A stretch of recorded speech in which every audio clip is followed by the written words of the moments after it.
Olá, eu sou o Gabriel. Eu vou apresentar o software Desafio da Coleta, uma ferramenta potencializadora da aprendizagem matemática.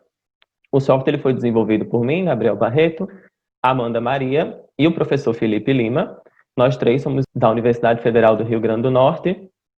Eu e Amanda somos alunos do curso de Pedagogia e o professor Felipe é professor do curso. A proposta inicial desse software se deu a partir de uma disciplina do curso, onde a gente deveria produzir um recurso didático, material didático, a partir das necessidades de uma turma real. Então, o nosso primeiro passo foi buscar esse público-alvo. Para isso, nós fizemos visita a uma escola da rede pública municipal aqui de Natal e acompanhamos durante um turno uma turma do terceiro ano do ensino fundamental. A gente teve a oportunidade de conversar com os alunos, conversar com a professora, conhecer as necessidades dela, para compreender qual seria um recurso que ela fosse de fato utilizar em sala de aula com seus alunos. A partir desse diálogo, nós chegamos então a uma proposta. A primeira solicitação da professora foi que esse recurso ele trabalhasse com a multiplicação da matemática. É um conteúdo que ela afirmou que tinha dificuldade em trabalhar, então seria algo muito útil para ela se o recurso trabalhasse com esse tema. Ela também pediu que a gente associasse o conteúdo trabalhado ao interesse dos alunos por recursos digitais. Isso foi algo que a gente percebeu enquanto estava lá, enquanto a gente conversava com os alunos, que eles tinham realmente esse interesse, algo muito comum na idade, né? Crianças hoje em dia gostam disso. E a professora tinha um interesse muito grande em utilizar o laboratório de informática da escola. Era um espaço já que estava bastante subutilizado, que os alunos ainda não tinham nem conhecido, eles já estavam no terceiro ano. Então, se o recurso pudesse combinar isso, seria ideal para ela. Ainda foram feitas mais 2 solicitações. A professora verificou, a partir do calendário do planejamento dela, que quando ela fosse trabalhar com multiplicação, os alunos estariam vendo na disciplina de ciências o meio ambiente. Então, ela sugeriu a gente criar uma narrativa que envolvesse esses 2 temas, fazer um conteúdo interdisciplinar. E conversando com os alunos, nós percebemos que eles tinham um interesse muito forte por super-heróis. Eles gostavam desse tema. Na época coincidiu com esses filmes, na época da visita coincidiu com esses filmes que estavam sendo lançados de super-heróis já bastante conhecidos. E nós pensamos em utilizar esse interesse deles como uma forma de gerar engajamento no uso desse recurso que a gente queria produzir.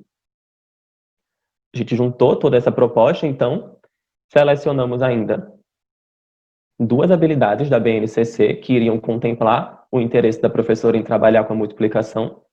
Foram as habilidades 3 e 9 da matemática para o terceiro ano, que tratam basicamente de adição e multiplicação e de associar o resto de uma divisão aos conceitos e ideias de metade, terça parte, quinta parte, dobro. Então a gente juntou essas 2 habilidades, que foi o principal que a gente queria contemplar nesse software que seria desenvolvido.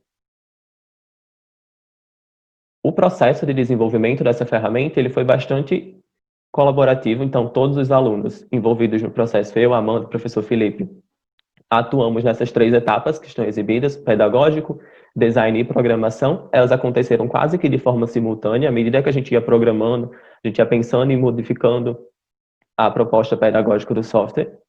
Eu e a Amanda somos egressos de cursos de tecnologia, então a gente tinha essa aptidão para desenvolvimento, já conhecíamos as etapas necessárias para criar um software, e combinou isso com o interesse da professora em um recurso digital para utilizar no laboratório de informática. Então, para a gente foi o ideal mesmo produzir um recurso digital, um objeto de aprendizagem que combinasse tudo aquilo que foi pedido por ela. Então, agora que vocês já conhecem essa proposta, é interessante, eu vou mostrar para vocês o software. Quem desejar acessar, ele está disponível no site gg.gg/desafio da coleta. Pode ser acessado pelo celular também, mas o ideal é que ele seja utilizado no computador. Vamos lá? Então, aqui a gente tem a tela inicial do desafio da coleta, ela é bastante simples. Tem uma aba de créditos com o nome dos autores. O manual que está aqui disponível é apenas um manual de utilização, de como vai ser feita essas atividades, de como resolver, e com algumas sugestões para o professor ficar ciente de que a utilização do software ela vai ser potencializada através de discussões e de um trabalho colaborativo com a turma.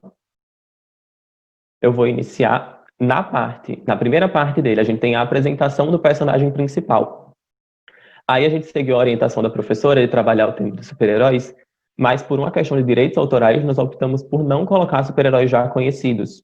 Então, a gente criou esse daqui, enviamos ele para a turma e pedimos que a professora realizasse uma enquete para que os alunos escolhessem o nome desse super-herói. Eles sabiam que o software estava sendo desenvolvido para eles, então foi um momento bem legal. Eles optaram por chamar o super-herói de Gugu, que é o nome que vocês estão vendo aqui, e a tarefa dele, que ele instiga o aluno a fazer, é ajudar ele a concluir 2 missões que envolvem a coleta do lixo. Vou avançar. E a gente tem, então, essas 2 missões aqui disponíveis. Embora tenham 2 atividades, não existe uma sequência correta para responder elas. Uma atividade não depende da outra.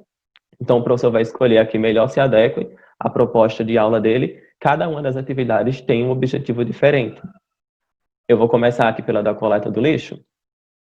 O objetivo dela, essa é uma atividade que tem um caráter mais matemático. O objetivo é coletar todo o lixo que vai estar disponível no cenário, obedecendo a 2 regras, que é a de manter o mesmo número de resíduos em todas as lixeiras e não ultrapassar a capacidade máxima de cada uma das lixeiras. Quando a gente avança, tem a tela de jogo. Existe um botão de ajuda disponível, onde novamente o aluno pode observar as regras da atividade e uma orientação de que, para terminar o exercício, ele deve arrastar os resíduos até as lixeiras. Cada uma delas tem uma capacidade máxima de 95 centímetros cúbicos e cada tipo de resíduo tem também o seu volume. Caso do guardanapo, tem 5 centímetros cúbicos. Esse valor aparece quando a gente posiciona o mouse e o cursor do mouse em cima do resíduo. Existem várias estratégias que o professor pode utilizar para resolver essa atividade aqui. Pode observar, é importante que ele observe qual que os alunos estão utilizando, inclusive o volume, se ele considerar que a atividade vai ficar muito difícil para os alunos, ele pode tentar resolver sem utilizar o volume das lixeiras e dos resíduos. Uma estratégia possível é, por exemplo, separar todos os resíduos por tipo, dividir pela quantidade de lixeiras. E é importante que durante esse uso sejam lançados esses questionamentos aos alunos. Ele vai direcionando eles de como encontrar essa solução. Quando a gente avança, nesse caso aqui eu não consegui resolver, é dado um feedback que orienta o aluno a retornar e pensar novamente sobre essa resposta que ele deu, para que ele consiga concluir a atividade. Quem desejar, então, solucionar, ver a resposta do desafio, acesse o site aí. Na segunda atividade, que é a do separação do lixo, a missão é coletar todos os resíduos e separar pela coleta seletiva mesmo, de cores. Não existem obstáculos matemáticos para solucionar essa etapa. Apesar disso, a gente garante que o professor ainda pode utilizar, por exemplo, a quantidade de resíduo para lançar questionamentos e observações à turma que trabalhem habilidades matemáticas, considerando, por exemplo, eu tenho 4 papéis e 8 canudos, então tem metade da quantidade de canudos, tem o dobro da quantidade. Lançar esse tipo de observação para trabalhar conceitos matemáticos que estão na habilidade 9, que eu mostrei no início da apresentação. Novamente, quando a gente avança, se não tiver respondido, é apresentado o feedback orientando o aluno a pensar melhor sobre essa solução e retornar. E também está disponível o botão de ajuda, orientando qual o passo necessário para concluir essa atividade. Em todas as telas estão disponíveis esse botão de voltar, onde volta para a seleção de atividade e depois para o início. E o software foi desenvolvido a partir da licença Creative Commons by. Ele é um software livre, pode ser utilizado, o código-fonte dele está disponível para quem quiser reutilizar e disponibilizar uma nova versão, com a devida referência aos autores. A gente esclarece também que esse software ainda está em processo de validação, devido ao contexto que a gente esteve, não foi possível ainda levar esse software para a turma, mas a professora já conheceu, então a gente ainda vai agendar para utilizarmos com a turma e também fazer uma validação dele com outros professores. Espero que vocês tenham gostado. Muito obrigado.